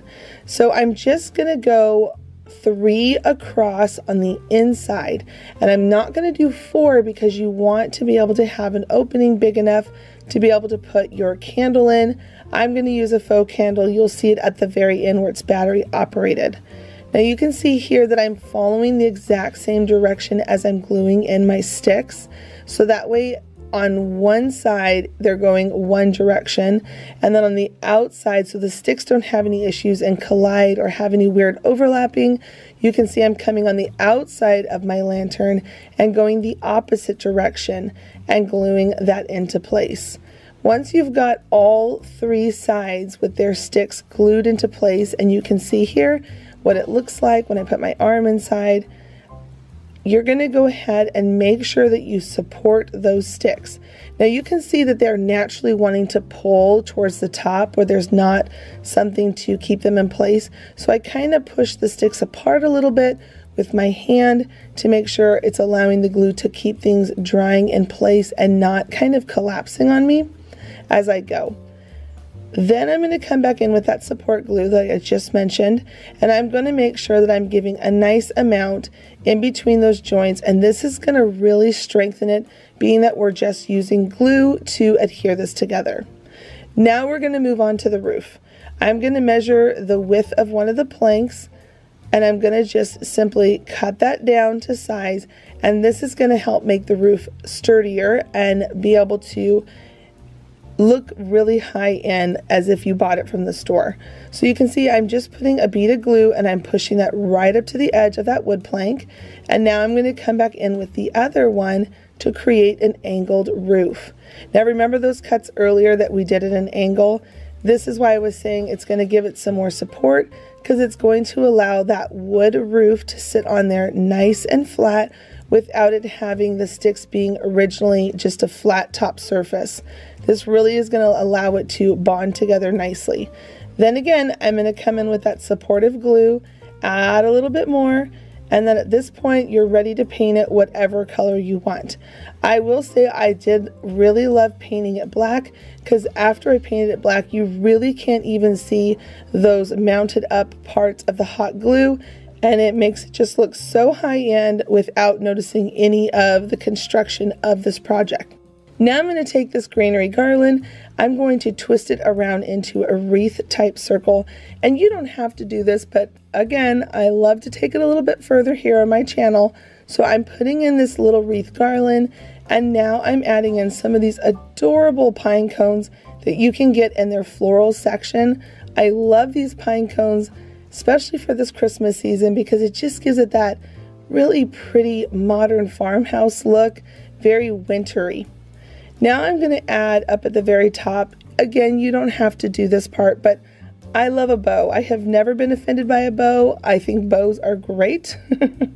So I'm going to just zigzag back some ribbon until I've got 2 loops on one side, 2 loops on the other side.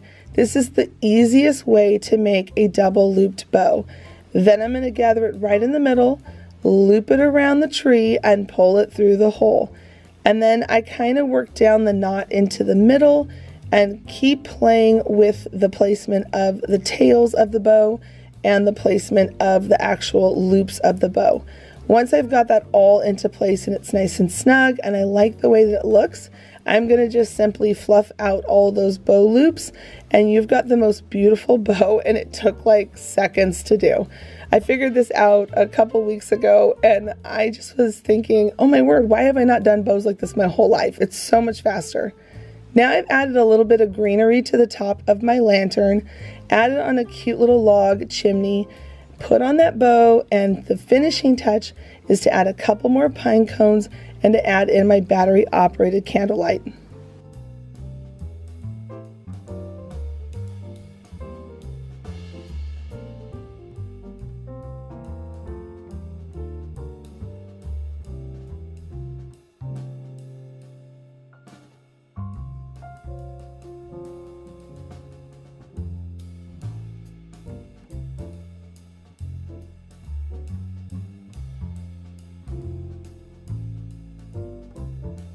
I've got so many fun projects for this video today. I hope you are enjoying it, and if you are, I hope you would consider clicking the subscribe button and joining me here on my channel so that you get those notifications when videos pop up. Now, I know a couple people have told me recently they weren't getting their notifications, and the way you fix that is by going into past videos, watching about 2 or 3 of them. That will reactivate my channel into the algorithm for your preferences and your likings. Pottery Barn wall art was so expensive, and it actually even sold out. So I'm going to show you that you can pick up a $3 wood plaque sign from the Dollar Tree, and I got some long craft sticks. Now, before I jump into this project, I get a lot of people asking me about these paint brushes. I picked them up from Walmart. I love them because the handle is thick, the bristles are wide, and it really has a nice coverage when you're painting with it. So start by painting your plaque all white. Make sure it dries really well so that the glue can bond to the dry board. Take one of the sticks and go the corner to corner length, and then come in with another stick, cutting it in half or a little bit less depending on the size of your plaque or your board, and you're going to create a V on both sides of that long stick. Once you've got your V's, you're going to take your pliers and you're just going to keep cutting down these sticks smaller and smaller.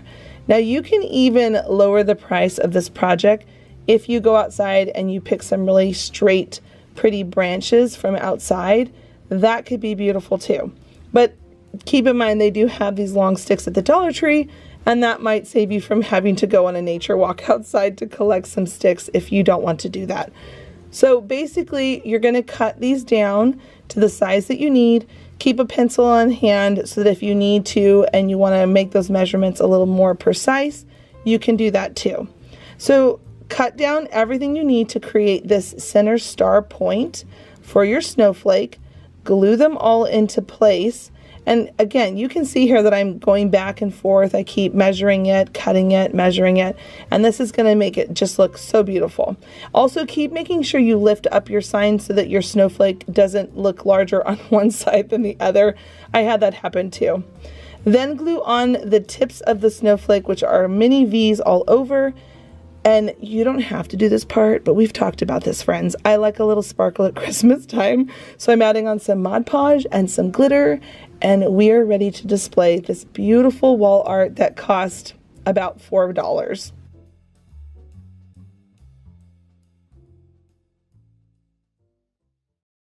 This project is so darling and just perfect for the Christmas season if you're looking for an easy craft.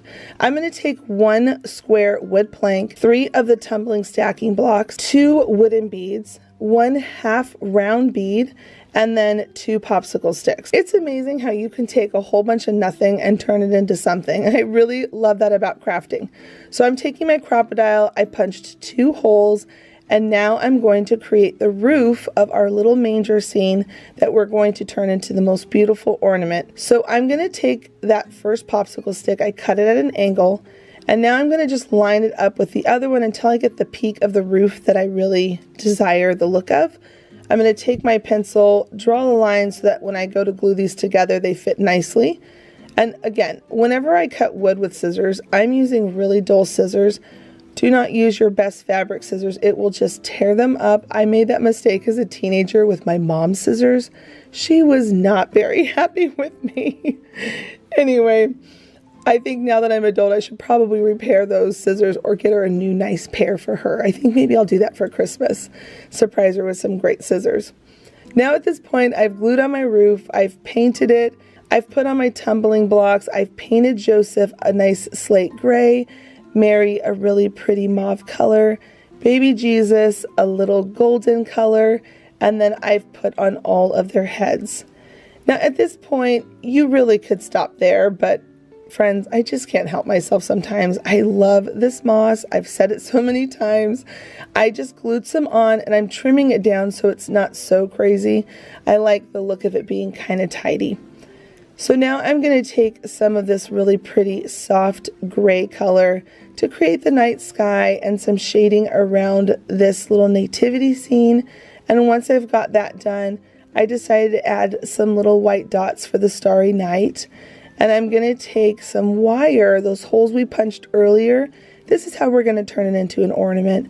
I took some wire, I wrapped it around my craft knife because I love that coiled look of wire. I feel like it's just so farmhouse cute. I don't know. I personally really like how coiled up wire looks, and it reminds me of some cute decor I had around my house growing up with my mom. So I'm going to just take that, stretch out that coiled up wire, loop it through that hole we punched with the crocodile, and twist it into place on both sides. Now I'm going to add a little star button because, oh my word, it's just such a cute little detail and touch. Add a bow because I love my bows.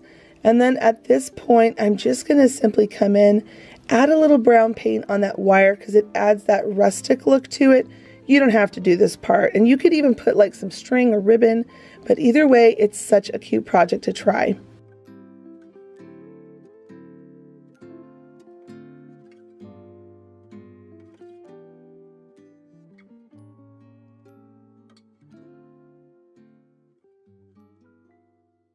All right, we're going to use 5 of these wood planks and as well as 8 of these squares. We are going to be creating a beautiful high-end wood box that you can use honestly for pretty much anything. I'm going to be using it as a table decor piece where I'm going to put beautiful red berries in it for this Christmas season. So I'm starting by taking 4 of the squares. I glued them to one of the planks right in their corners, and now I'm using that as a support system to glue on the sides. Once I've got those 4 around the side, I'm now going to take the last 4 squares and I'm going to glue those right into the box. Now you could use some other things besides the wood squares. I knew that I wasn't going to be looking at the inside of the box, so I ended up using the wood squares for really strong supports. If you wanted to use this as like a gift box, you could take these wooden dowels and use those as supports in the middle. That would work too. So you can see here that I'm cutting down those craft wooden sticks for supports on the side and to cover up that seam where the wood doesn't perfectly line up. And now I'm going to paint it all white to give it a nice, pretty, fresh Christmas look. Once that's done, I'm going to put some foam inside of that box glued into place, and I'm going to add in these berries. I had a couple people ask me, how do I store these berries? I actually have what I call a flower tower. It's this huge tower. I'll show it in my craft room tour that's coming very soon. And I just store them out in the open all year long. And then if they get dusty at all, I just dust it over really quick, but really it doesn't do that. Now, if any of the berries pop off, I do like to take a little bit of red paint and I just tap the tops of those spots where the foam might be showing, and it looks brand new again. So that's how I store my berries. At this point, I've added a ticking stripe fabric bow around it, found an old ornament that I had on hand from the Dollar Tree, and this looks so high-end and so beautiful to put out for Christmas.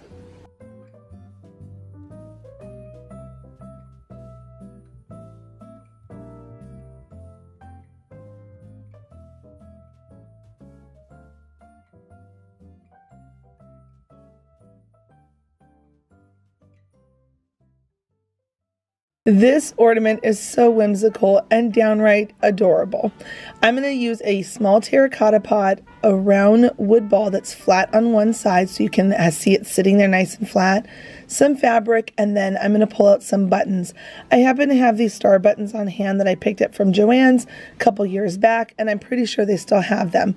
So I'm going to go ahead and pick out 3 of them, and then we're going to start with adhering the wood ball to the bottom of the terracotta pot. And I'm using a combo of E6000 that'll lock that wood and terracotta together, and hot glue. The hot glue will hold it in place while the E6000 is drying. Then I painted it white, and I'm going to come back in with a small scrap of fabric. I'm going to use this red and white ticking stripe fabric. I just love this fabric, and I'm kind of using it a lot this Christmas season just because I think it has that country charm that I adore. So you can see here I'm going around the neck part of my little snowman ornament, and I'm just wrapping around that fabric to create a darling little scarf. I folded it in half to add a little bit more texture to the bottom of the scarf, and then I'm just going to cut off any extra that I don't need that's hanging down too long. Once I've got the scarf on, now we're going to move on to the hat. I've got another piece of fabric, and you're going to see here that I'm actually like flipping it around a bunch of different ways, trying to decide which way I like the fabric to be closest to the face. I'm going to make a line across the forehead, and then I'm going to make a straighter line across the back because I don't want it to come too far down where it's going to make the hat pull backwards. You can see here that it's kind of pinched towards the top like this. I want the fabric to be as straight as we can towards the top, but I want it to also kind of go back a little bit at the forehead. So I'm now going to just lock in both sides with my hot glue, pull it up, and you can see at the top, if you've got this oval type shape at the top of your fabric, you're in good shape. Now we're going to take the scissors and we're going to just do little snips all over it, the very top of that fabric. It's going to look like a cute little spiky hairdo. And then I'm going to take some twine, tuck it down in there, and glue it into place because this is going to be how our ornament hangs up. Because once we tie the hat together, you won't really be able to get that in there. So now I'm going to take some red yarn, and I'm going to just do a double knot off to the side of the hat, pulling all of those little fibers together into the middle so it's got that pom-pom at the top of a winter hat. Make sure your string is nice and straight still. And then once you've got that knotted in place, you're going to want to cut off any extra of the yarn if it's too long, and you could embellish the hat a little bit if you want to take it that extra step, but I decided I loved the hat because it was already so busy with the fabric. Now we're going to go ahead and add on those buttons down the snowman's tummy, and this would be such a cute project around the base or that rim of the terracotta pot towards the bottom. You could customize it and put names for each grandchild or family member. Now we're going to just simply add on a face and a little bitty nose, and at this point it is the cutest ornament I think I've ever crafted here on my channel.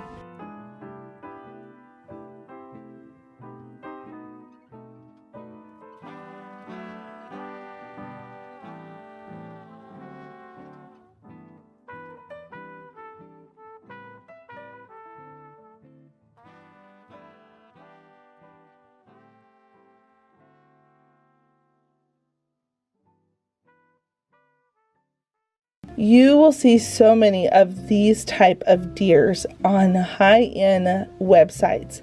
Pottery Barn, even Target. They sell these for anywhere between $15 to $30. They had them at the Dollar Plus section for $5. So I'm going to take some of the picks and frosted glitter stems from the Dollar Tree and a piece of this foam square. And I'm going to cut it down to size so that I can glue it to the base inside of the deer's legs. Now I'm going to use some E6000 because I don't always trust just hot glue by itself. So I'm going to use my little key tool here. I love this tool. I had a subscriber send it to me a while ago where I can basically just twist it and it'll allow me to always keep the pressure in my E6000, and then I'll be able to, get out the amount I need. Put the cap back on, add some hot glue, and pop it into place. Now what I'm going to do, I'm going to take some of these leaves from one of the picks, and I'm going to kind of build up the base a little bit because I don't want to see this foam. We want to make sure we're covering it with as much greenery as we possibly can. So I'm going to add in first those green leaves, then I'm going to come in with this silver frosty looking pick, that looks like twigs, but it has glitter. Then I'm going to add in some frosted berries and some beautiful vibrant red berries. And anytime the berries get in the way, I do kind of pull a little bit off on the end just to make sure I have a nice good imprint into the foam and I can hot glue it into place without them popping out over time. Now this next step is optional. You can put in whatever you want. I am going to be using a pick that I had on hand.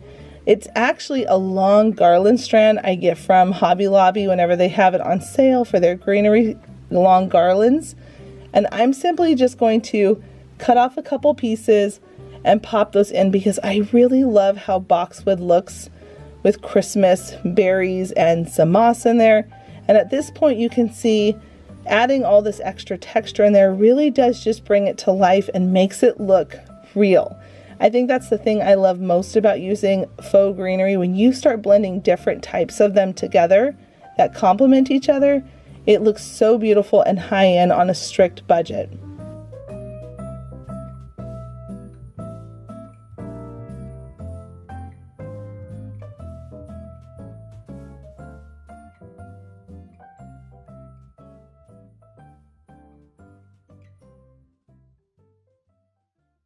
For this craft, we're going to be using some nautical rope, some that's already been untwisted and some that's twisted, some greenery, some ticking stripe fabric, white burlap, which is actually my favorite to work with around the Christmas season, 2 gold jingle bells, and then one of these frosted berry picks. All of these things have come from the Dollar Tree except for the fabric.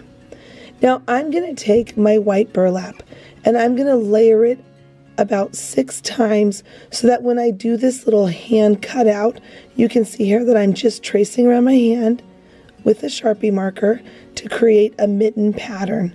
And I want to be able to create 6 of them at the same time. So I'm just going to cut the fabric and I'm making it where, you know, the edges don't have to be perfect because we wanted to have that rustic country charm. So we're just cutting off any extra that's bulky and causing any issues to cut it. And then once I've got those all cut out, I'm going to need 6 of them because I like to take 3 for one side and 3 for the other mitten, the other side. And the reason why I do this is because burlap itself has a little bit of a hole to it. It's woven really loosely, and so sometimes the batting pops through. So I make sure that I'm putting the batting towards the back side of those 2 gloves, so the front side has 2 gloves to kind of prevent the batting from wanting to poke through. Now I'm just gluing it together and massaging the burlap to make sure that it's nice and glued so that it's not coming apart on the sides.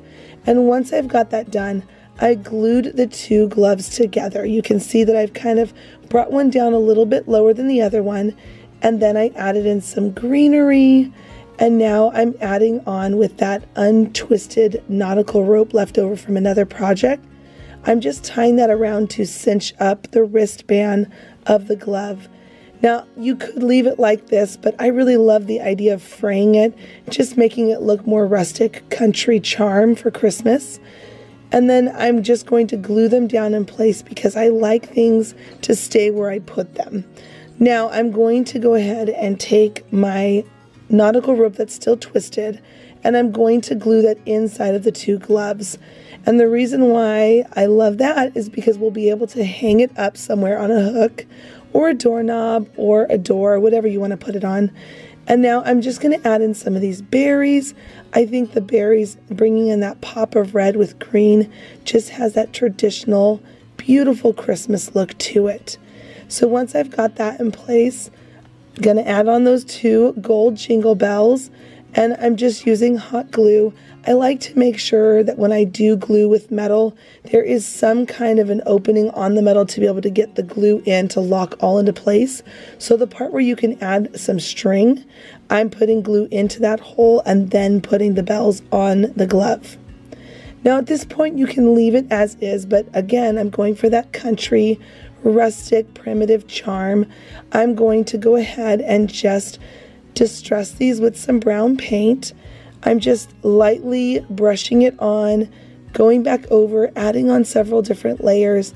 And then for the bells, to give it a rustic look, I'm just simply taking some of that brown paint and tapping it on certain spots and corners and adding some to that greenery pick. Now, the last thing I'm going to do is add some frost. I'm taking Mod Podge and I'm just tapping a nice thick clumpiness of it onto the gloves on the spots that frost or snow would fall on them. And I'm adding first a chunkier glitter, and then I'm adding a sugar glitter. This really just makes it look so beautiful and frosty.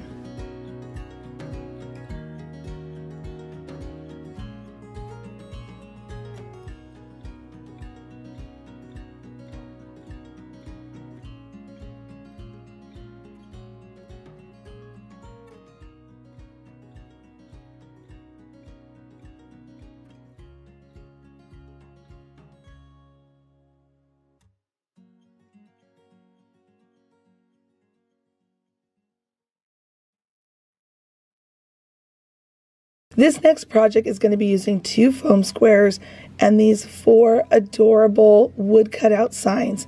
Now these are meant for outside in your garden, but truly friends, I would not put these out in the rain or the snow because after a while they do fall apart. But we're going to make an adorable, whimsical, high-end, expensive looking door wreath. And it's really more like a door sign because you'll see it's not round like a wreath.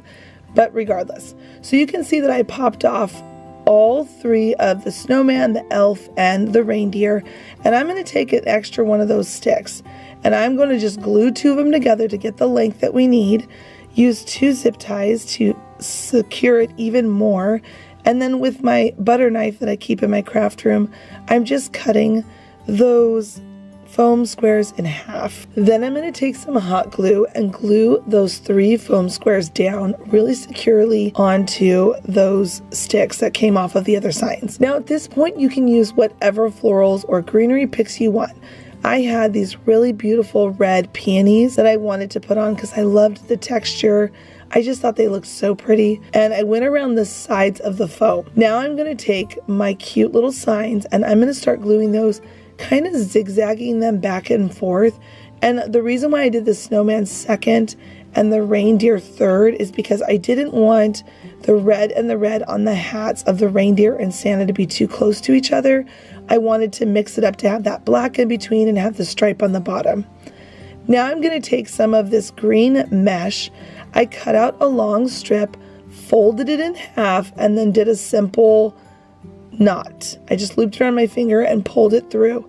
This makes it look like a bow without going through the efforts of struggling with making a bow with these things. I feel like the mesh netting stuff is so tricky to work with. The sides kind of stick to each other, so I like doing it this way, and you get the volume of a bow without all the effort.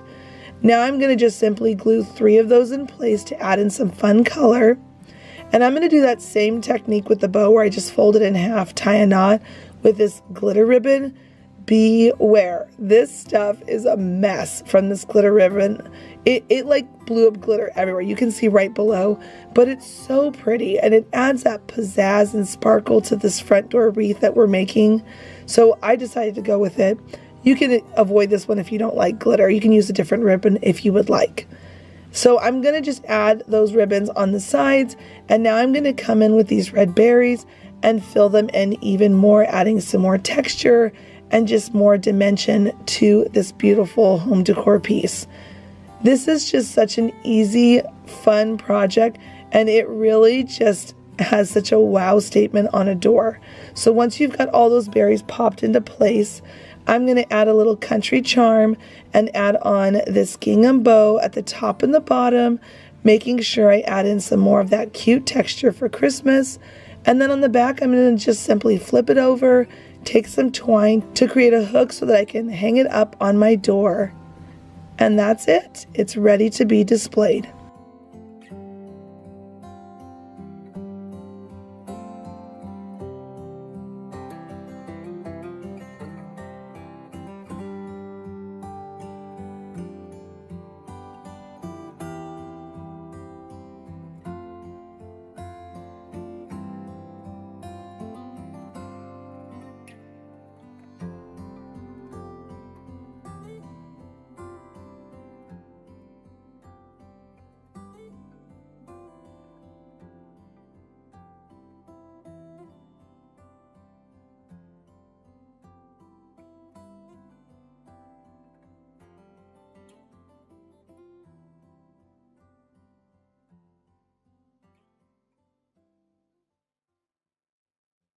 These cones are such a find. If you can get your hands on them, they're from the Dollar Tree.